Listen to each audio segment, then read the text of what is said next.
I'm Micah Allen, and I've been a resident here at Potrero Hill for over 30 years, since 1991. Love it here. It's a great place.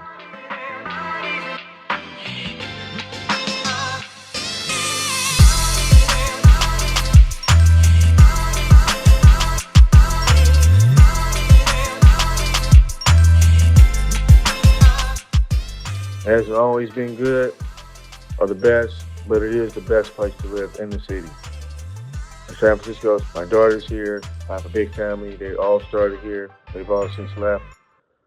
Me, I'm staying, and I'm raising my daughter here. So we got about at least 2 generations right now. This film is about our lives, man, and the main question for many of us is, do we stay or do we go? But before we get into that, let me give you some history and put things in context for you. These units were built in the 1940s and were initially intended to house low-income families and shipyard workers during World War II. After the war, many of the original tenants moved out, and the housing site became one of the few options for low-income residents, particularly African Americans and immigrants, due to redlining practices that restricted where people of color could live in the city.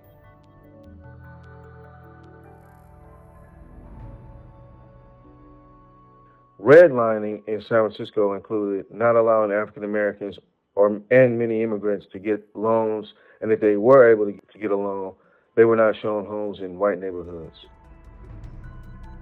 People at Potrero got stuck.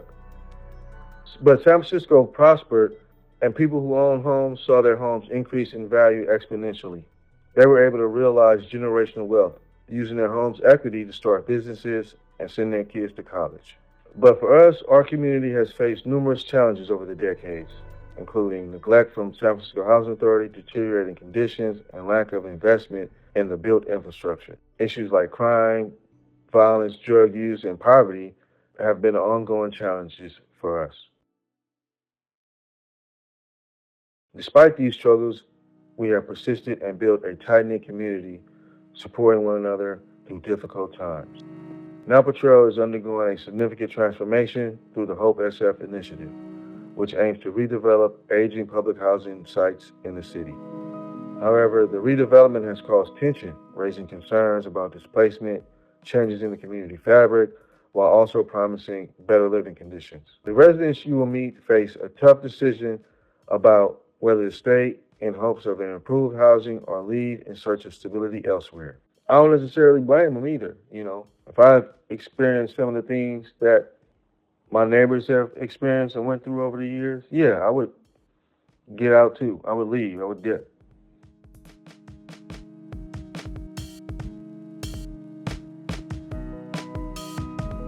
It shouldn't be difficult to survive, hard to live. Life is tough, yes, but for some reason, I'm choosing to stick it out, man. I want to see it to the end. I do believe in the change, and I see it's happening. In each of our stories, you'll hear about the struggle to decide to stay or go, and the impact of decades of racial discrimination, economic hardship, redevelopment had on us. Also, as you'll see, Potrero is a resilient community filled with great people and lots of love.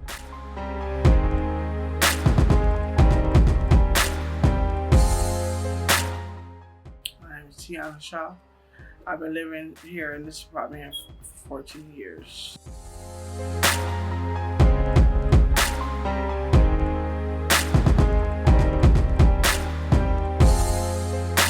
I'm locating over, it's a new building off on Mission, going to me and my sons. Get away from here because of the crime shooting. It's not safe. I have a hole right here in my wall. Someone shot at my son one night. No random reason, just my son, he's goes to work. He is always in the house, like right now he's in the house sleep. Never goes outside unless he goes right with his brothers and stuff, friends. Me and my younger son, the one that was standing in front of the door, just came outside, randomly outside one night and just started shooting at my children. Dangerous. Yeah. So that's one of my main reasons of moving from up here. The shootings, roaches in the apartments, just not getting your maintenance done as much as as needed. It's a poor living place. Well, I think that over here, like a lot of the residents they come together a lot. You know what I mean? Like all of it's not bad. You know? Like I said, I raised my sons here. My baby boy was 3 months old when I first moved here. He's 14 now, so you know, so they like it here, except for the shit and stuff. Right. Other than that, no. I mean, it's just a lot of people come together out here. It's always not always bad.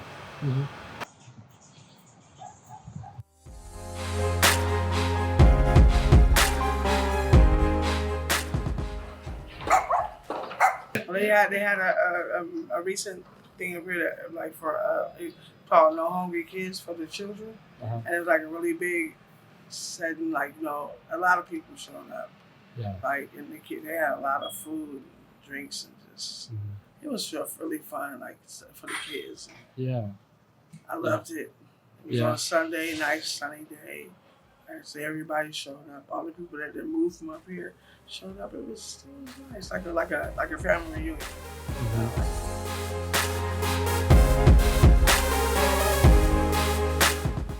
Well, some of the residents from here are moving to the same building, so I'll still see some of them, and more likely I'll come back up here and visit. I've been here since I moved up here on Missouri when I was 26. I had my first unit. And then eventually, I got evicted from over there, complaining about the environment and how the sewage was, backing up. I was pregnant. And I complained, and I called 7 on your side. And they said, I know I was evicted because of some back rent I owed them, and they put me out. And then I put myself back on the waiting list, and 6 years later, I got this apartment here. And I've been here ever since. I have a lot of friends around here. You talk about the same things, you know what I mean? Like how poor the maintenance is around here. But they need to do a better job at fixing people's apartments and the security around here, because I think that a lot of people, they like living here. It's just like, a lot of us are getting around the way because of all the dangerous stuff that's going on around here. Yeah. So roaches have contaminated my whole house. My whole unit is contaminated. I'm afraid of them. It makes you want to just get them out of here. That's it. And leave. I mean, who wants to live like that? I grew up like that in the Fillmore district. When I was a kid, I never wanted my kids to experience that. And then now, I got a closet in the room. I move in, I can't even open the closet because I'm scared because there's roaches inside the door. Plus, I'm sick. I have heart problems. So, and roaches give out diseases.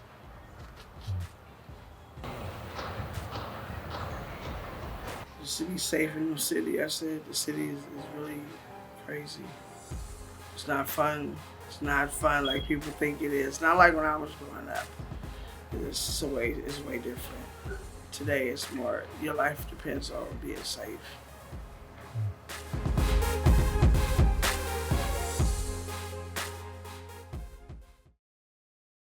The reason why I want to leave because it's too much violence. They be shooting too much. My name is Keith Jones. I lived here since I was young. I like to ride my bike. Yeah. And sometimes go to the pier, enjoy the sun, look at the water. Or go to Christie Field sometimes and just chill, sit, and look at the water and chill. I remember this one time I was just riding my bike, and then at the little bridge over there, under the freeway, I was just listening to some music. And then out of nowhere, I just start hearing shots for no reason. I was like, whoa, I was looking around, I was confused. I'm like, whoa, what's going on? If I haven't grown up here, I probably grow up in, grow up in Mississippi and be a whole totally different person. I live in Mississippi, have me my own land, have a horse, and have me some corn growing and stuff like that.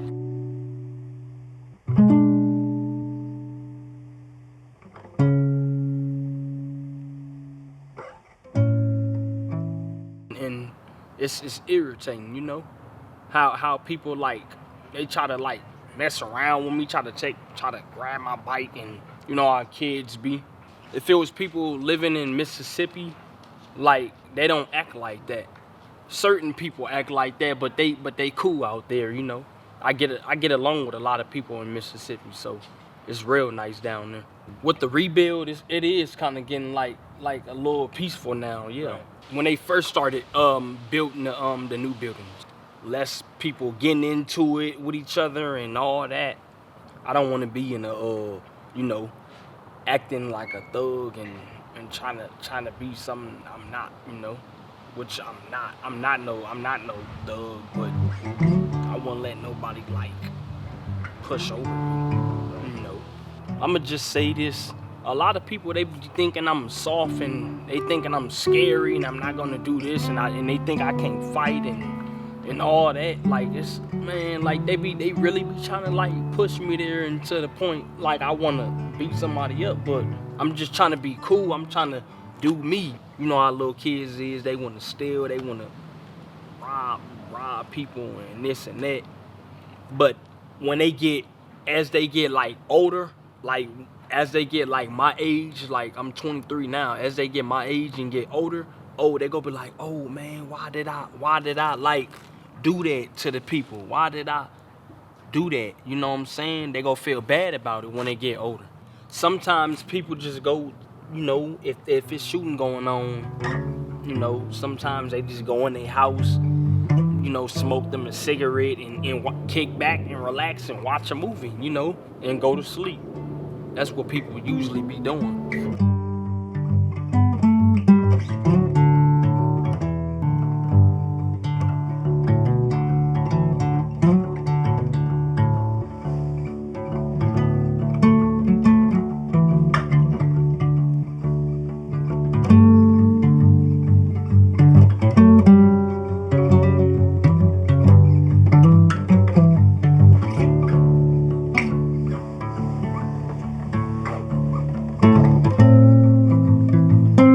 Bike ride by myself sometimes because it's less, I say like it's less drama.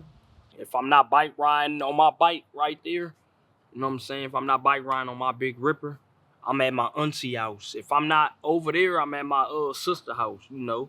I don't have time to be doing all that little stupid stuff, you know what I'm saying? Because I got nieces and nephews. Nah, I don't got time for that. I got a life to live, you know what I'm saying? People want to be followers nowadays. I'd rather be a leader, you know, for the little kids, you know. Yeah. I want them to be a leader, you know. Grow up, have a good life. I don't want them to be trying to be gang banging and stuff like that, you know. I want them to be like a good kid, you know. Yeah.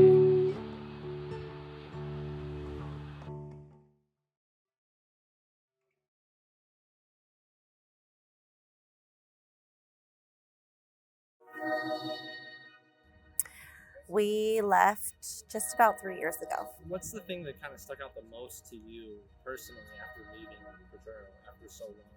I think how much I miss still being there. Really? Yeah.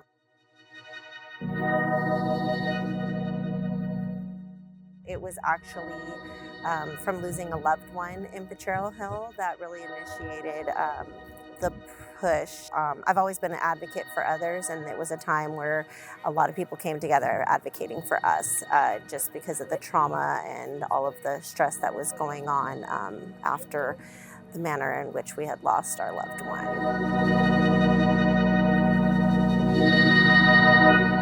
I have my other son who still often is really sad and misses being in Potrero, where I think for Amare, who's my youngest, he was young enough where, and had gone through so much where he felt like finally we may have somewhere where I can feel safe and I can kind of like move around and navigate in my own way, where I think the older kids had felt such a sense of not just community, but like family oriented, that it was really difficult for them to move away from the hill. And I think they were fortunate in the way where they were working also with Peace Parks and volunteering with Peace Parks at the time, and also doing activities with the neighborhood house.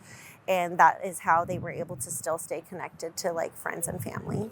I do have other children. Their mother had passed away and I had them living with me. Their mother was my neighbor and I had them in foster care for a while. That I think that once your family is stuck in that generational trauma, it's really hard because there's other things that they've probably seen and been exposed to prior to coming to live with me that really impacted them. But it definitely was a bit harder for them to, I guess, get away from everything in Potrero Hill. Having the different transcripts of your ancestry and how you respond to trauma. I think, for instance, we have some people that you hear gunshots and they're running, and we have other people that hear gunshots and they're going to help. And then we have other people that are just like stuck and they're frozen and they don't know what to do. And I think that those ways of dealing with trauma really come from before birth often. So I think that a lot of the brain health is also impacted from the time that they're having their maternal parent kind of having them in womb and then coming out and having a lot of these experiences. All of those traumas, I think, impact people differently. And I strongly believe that the different buffers and the different ways that people address a lot of these traumas, like being able to get enough sleep, get healthy food, having that supportive system, really having a buffer where you have someone that's always there for you. And it doesn't necessarily have to be someone that's inside the home, but someone that's consistent and encouraging for the time that they are in your life. I think for a lot of families in Potrero Hill, as probably with many other sites like it in the nation, we often have connective services and people that come into community and they're helping and they're not there forever. So where Potrero Hill has been very different is that people recognize that, and so the community starts to become like those connective services. So you kind of know where within your community you can find the neighbor that might have a cup of sugar, or be able to say, oh, I have to run to the grocery, can you watch my kids for a minute? Things like that. I think all of those things help, and I think that I think just everybody is very different, and I think that the way the trauma and the anger and the grief kind of transmit from one, that kind of vicarious trauma, like from parent, child, things like that, also can either help or hinder that child's growth. A lot of the youth think that getting into a life of violence is a way of protecting their families, and they just don't really see how much it's actually hurting them. I think that Potrero Hill, especially the Annex on the Missouri side, often gets a bad rap.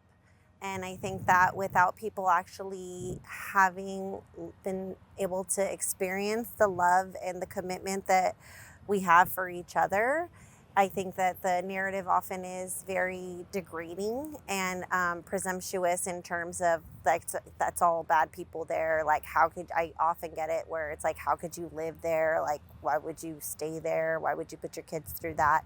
Not knowing how important it was for my kids and me to be able to have shelter, to be able to have a place where there were other opportunities where we could have moved out, and we decided to stay because of the sense of community. Like, I'm over here getting my degree, and if it wasn't for Miss Brown, rest her soul, and Ms. Cottrell and Mr. Cottrell, I wouldn't have been able to go to school or get some of these things done because they were always there. When I was really sick, I had a lot of the kids that once worked with the Healthy Generations Project, it was reversed, and they were bringing me food and taking care of Amare while I was recovering. So it's definitely not something that I feel in other parts of San Francisco, being born and raised here, and it's a sense of community that I still feel like it's a challenge trying to build into the new building that we have.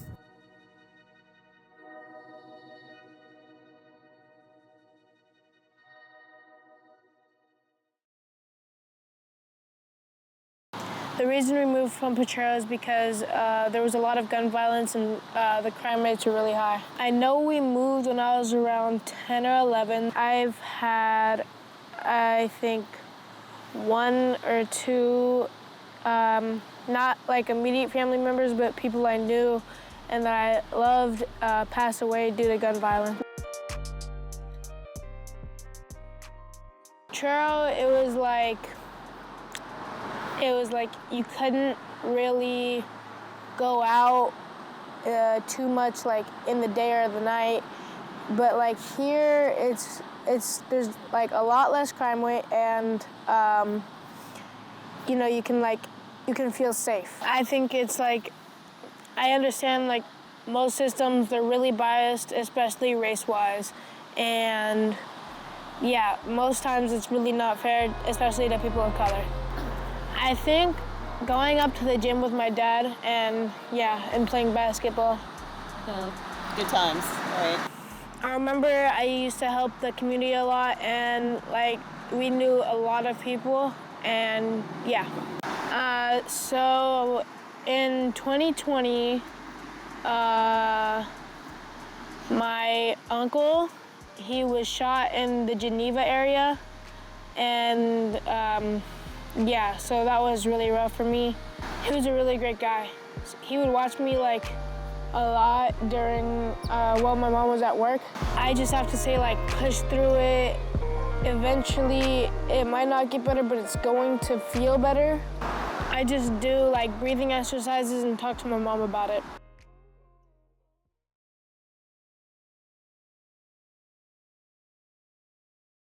How long have you lived here? Okay, so I want to say I've been in Potrero Hill pretty much all my life, but I left for a few years. I got my own housing up here in 2012, so that's when I moved back up here. But I've been in Potrero Hill my whole life. My mom is from up here. Rest in peace, Daisy Dukes. But yeah, everybody know my mom.